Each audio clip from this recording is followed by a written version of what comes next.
Australians don't celebrate Halloween, but I'm going to do a Halloween related video anyway to reach the biggest possible demographic of people and one day hopefully capitalize on this by shilling out on Patreon.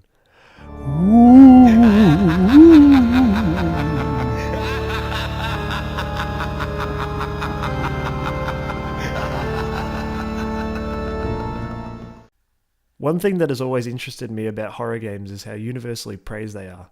A good or even half-decent scary game seems to rise above the yearly release shooters and RPGs and be seen as one of the pinnacles of that particular year. This is true not just of pure horror games, such runaway successes as Amnesia: The Dark Descent or even the early Silent Hill games, but also for games with horror elements. How often did you hear in the year that Bloodborne came out that it was the new survival horror, or about how powerful its Lovecraftian elements were? These games are ones that people who love games come back to, and to say you've played them or beaten them gives you some big boy cred. I mean, the praise of horror in games doesn't even have to be related to the genre, and this fondness can even be tied to individual levels or even just single parts of a game. Look how memorable the Ravenholm level from Half-Life 2 is for a variety of reasons. Look even to the Pokemon games and Lavender Town area and its theme. How many fan theories about Gary's Pokemon dying and ghosts in Pokemon and goddamn fucking Pokemon creepypasta come from this one area from this 20-year-old game. Of course, like everything, there's shit horror games, but even with some of the low-effort, jump-scare-tastic trash, horror seems to stick with people in a way other genres just don't. Now, it could be because of the hype around these things, because as I sort of mentioned earlier, in the YouTube age, playing these games has become a bit of a badge of honor. This sort of appeal is in movies as well, but I feel like it's stronger in gaming. There's something special about a horror game, and I hope to maybe try and figure it out here. To me, it seems like horror games are unique in the fact that they seem to be consistently the only genre in gaming where all the elements are carefully considered. Shooters are probably the best example of this. Your average Call of Duty is designed in a way it barely even matters what the gun looks like or sounds like or how the character moves. The formula has been worked out and each new game is a new skin with some slight increments. Your generic third-person shooter is designed to be played with the camera hovering a particular distance behind the player's shoulder and usually some chest-high walls to hide behind. We get this shit every year, and it might be good, it might be bad, but this bit doesn't change and isn't thought about. How many people think BioShock Infinite shouldn't have been a shooter? How much better would that game be, and how much more effective would its story be if it were a graphic adventure game, rather than a wham-bam crazy shooter? You know why it's not a graphic adventure game? Because of the economy of games, yeah, but also because the other Bioshocks were shooters, they kept it without thinking whether that style of gameplay suited that game. But imagine if you experimented with these things, with character movement and the camera, and how weapons worked, and how you interacted with the environment and enemies. Well, a horror game did this and changed the game when it came to shooters, and basically invented that third-person camera every single third-person game uses. Resident Evil 4. RE4 is fucking amazing. It's also the perfect thing to point to show you how horror games are always subservient to the horror, and are rarely made without careful consideration of how everything contributes to the emotion the devs want you to have. The movement, the camera, the primary way in which you dispatch enemies, the sound design, the HUD, the fucking gun case system, the crafting, and even the voice acting. Where's everyone going? Bingo? These things all work together and were considered and created and built for purpose. This approach has cemented it as one of the greatest games of all time, and it sticks in players' minds for years after they finish it. And today we have another game, a little game, where the creator has taken love and care to spread a message and create a world, and most importantly, make you shit yourself. Welcome to Detention. Have a seat.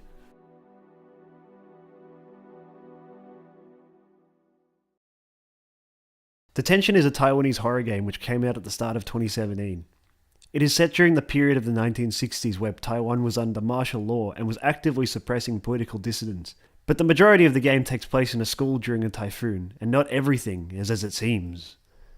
Immediately this game jumps out at me as something I wanted to try. How many Taiwanese games have you played? If you don't have a Taiwanese background, have you ever even heard of this period of history, which is Taiwan's White Terror, a period of martial law which at the time was the longest in history, lasting 38 years and 57 days. It's really quite a fascinating period of history, and the game definitely capitalizes on it. Detention is a side-scrolling game which plays basically like the classic adventure games. You'll mainly be finding new objects to open new paths around the school, whilst collecting notes and memorabilia to piece together what has happened.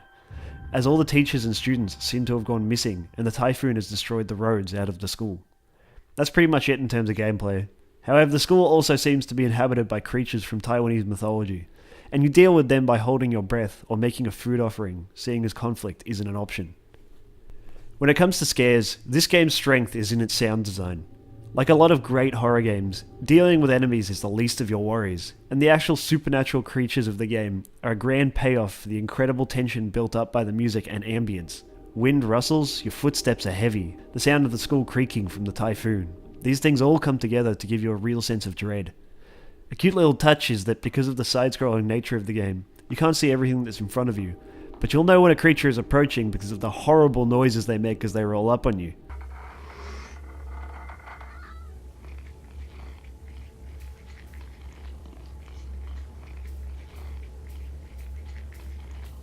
Horrible. Your character also gets startled when she sees them to let you know they're close. Sneaking past them by holding your breath is also incredibly tense sometimes, considering that as you hold your breath, the screen blurs and a high-pitched squeal rings in your ears. If you're not out of range by the time you run out of breath, this is what happens.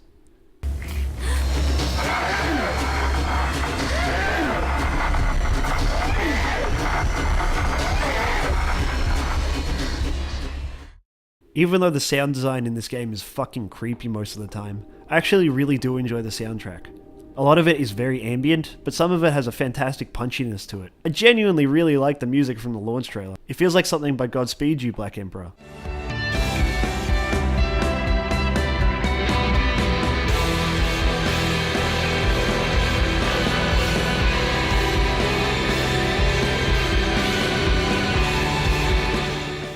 The game's Taiwanese roots also allow it to borrow from the country's religious traditions, such as this track which samples a Buddhist chant.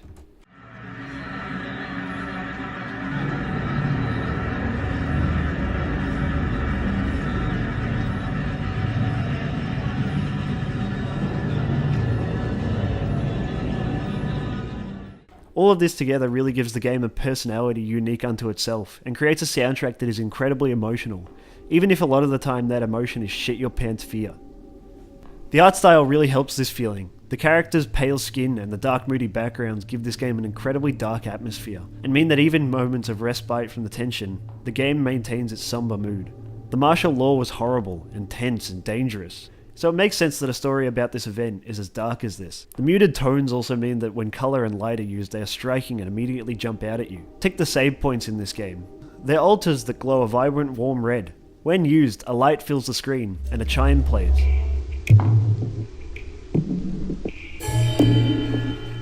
For a brief second, the tension built up until that point washes away, before you leave the room and return to the intensity of the rest of the game.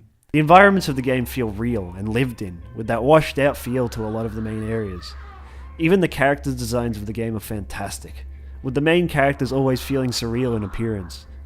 Movement in the game is that classic survival horror deal, where it's just clunky enough that you feel slightly estranged from your character, and the character often doesn't move as you'd expect.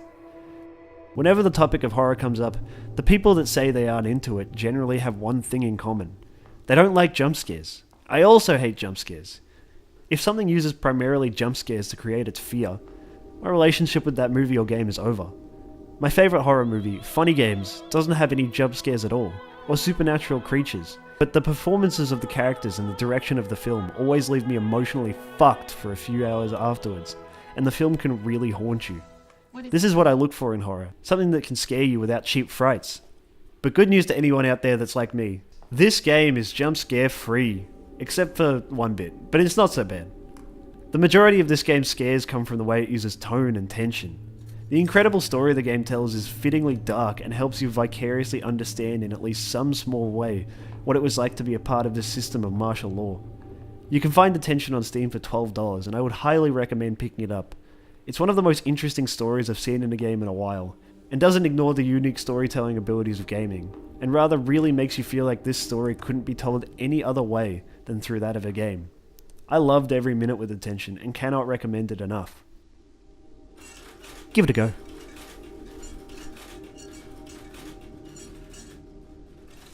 And, I know it's not Halloween anymore, and hasn't been for a couple weeks, But happy Halloween. Okay, thank you, bye.